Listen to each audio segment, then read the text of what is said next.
Hey, good morning, everyone. We're here again, once again, to talk about um, the trending comment of the day or of the season about Tesla semi truck. I would like to ask a very good friend of mine. We have been on phone chatting about it, and I was able to see him this morning. So I would like to talk to him and hear what he thinks about the future of this Tesla semi truck. So, Mr. Ayub, if you can please tell us what you think the future will hold about this Tesla semi truck, and what are the beneficiaries for people that or companies that is looking forward for it. Nice to be back. I do like to first talk about the recent event last week. So this was most likely on the 1st of December.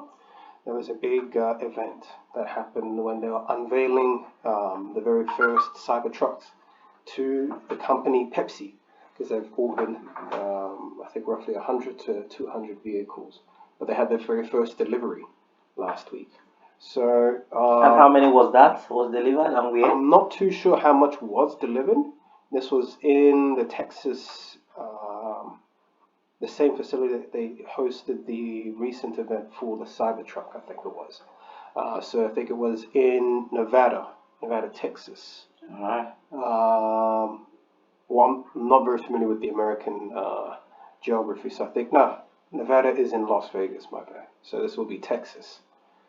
Uh, so essentially in this event, they unveiled a lot of interesting products. Not only the Cybertruck, the Semi, but things such as the battery that it uses, the new technology in terms of the charging. So they have a unique charging that's not been in any of the industry yet, where it's a supercharger, where it has 1 megawatts high voltage, and it's now immersed. It's immersed in a coolant, so it's like sort of water or liquid cooled. So this is very unique in terms of speeding up the charging. Go very hot, they need something to immerse it in cooler environments. So this is something that's quite new. And also they even ran an experiment before this where it had the truck at around 97% charged, and it went with a load of 82,000 pounds.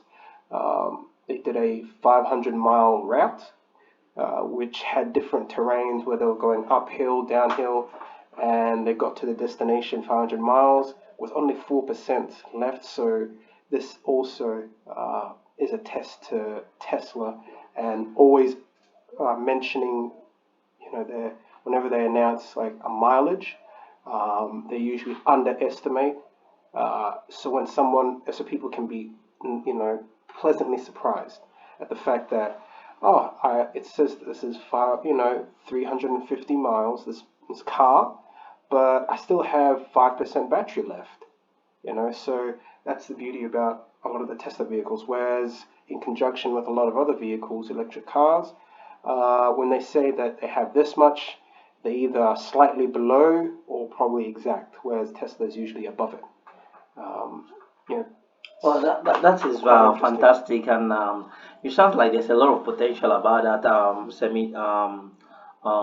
this semi truck, and I'm very sure that a lot of companies will be looking forward for that. And but what surprises me, or what I'm even like infatuated about, is like I wonder, if ordinary individual could be able to afford it. You know what I mean? Because it's quite expensive. It's I had the range starts from 150,000 to American dollars, not Australian dollars. So I was wondering, do you think an average individual can afford this truck? And now, Well, it depends on what they're using it for. A lot of these companies will most likely be bigger companies will be buying these products, and with in a matter of maybe a few years, if you do the maths, it pays off. It pays off for itself as the firstly a lot of these vehicles, just the regular Tesla cars, right? The maintenance is exceptionally low. So this will lead towards the truck itself being exceptionally low when it comes to the maintenance. And a lot of a lot of the capabilities of maximizing profits leads towards finding ways to reduce, wastage. Like maintenance can be can be seen as a form of waste, right? If you can correct that, there's basically a money printer once things are paid off. So it just depends on the application of what the regular folk wants. I mean, not everyone has a truck. Firstly, we usually have usual But I'm talking cars. about the people that has a truck. Maybe you have 5 to 6 truck, and then even if you sell all your trucks, let me say you sell your 5 to 6 truck, you still struggle to get one of these Tesla semi truck. So if you think about it, if the price could be able to go a bit low, so the masses could be able to afford it, don't you think it's gonna be a very like helpful thing for the for everybody, not just for the big organization or big companies out there?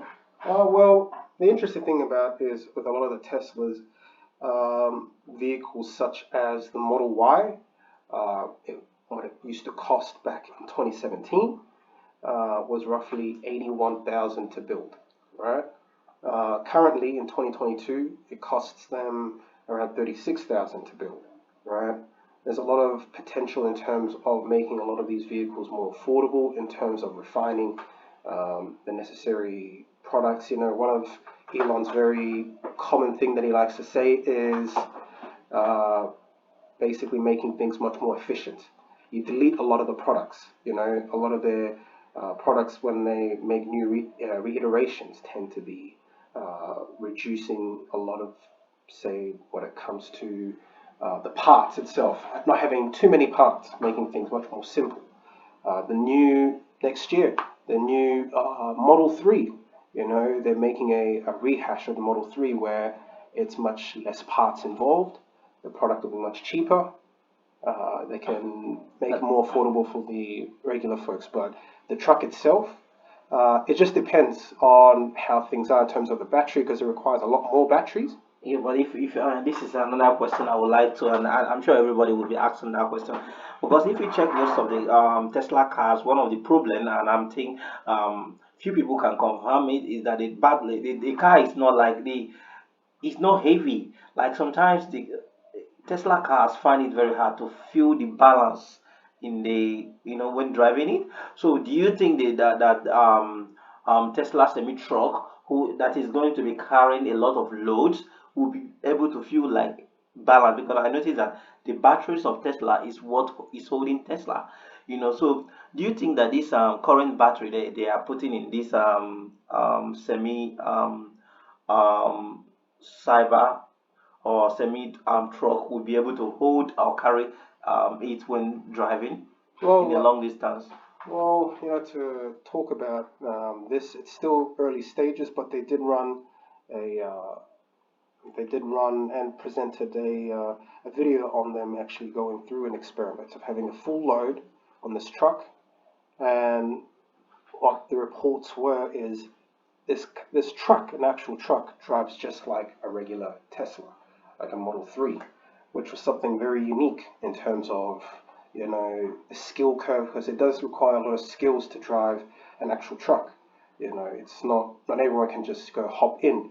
We had a regular guy that has no trucking license can go in and drive a vehicle like that, which goes to show that things are much more efficient on the electrical scope. Okay.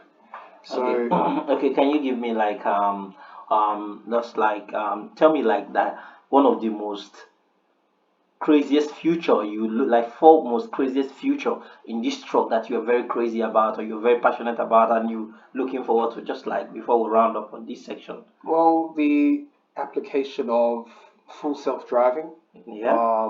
having the truck itself drive on its own, have things like that be more efficient, more streamlined, it will, drastically change a lot of Yeah. the future, the potential for a lot of like just the human species of like basically reducing a lot of the working because it does require a lot of effort, a lot of mind power to drive and all that type of stuff. But if something like that is removed, it just makes things much more streamlined for us to do other things. Oh yeah. So it's just something that I'm looking forward to seeing the application of full self-driving, and also having the AI, the robots, be implemented in this in terms of, I mean, having no one driving on the steering wheel can be very scary, can be very scary to look at. But if there's a humanoid robot sitting in the driver's seat delivering your parcels, that's just something that creates an easier experience. And you are trusting this technology, and they're going to be able to function in this um, current generation. Well, innovation requires risk, and a lot of times people need to have that leap of faith in bettering the human species. A lot of us need to trust in folks that are putting in the effort. A lot of the stuff requires a bit of risk, but you know, there's a saying, no pain, no gain, right? And that's a good one. All right, thank you so much for being here, and we hope to see you more and also talk more about your passion about Tesla. And maybe in our next episode, we have to talk about Cybertruck, which you told me about. So let's look forward about that. Thank you.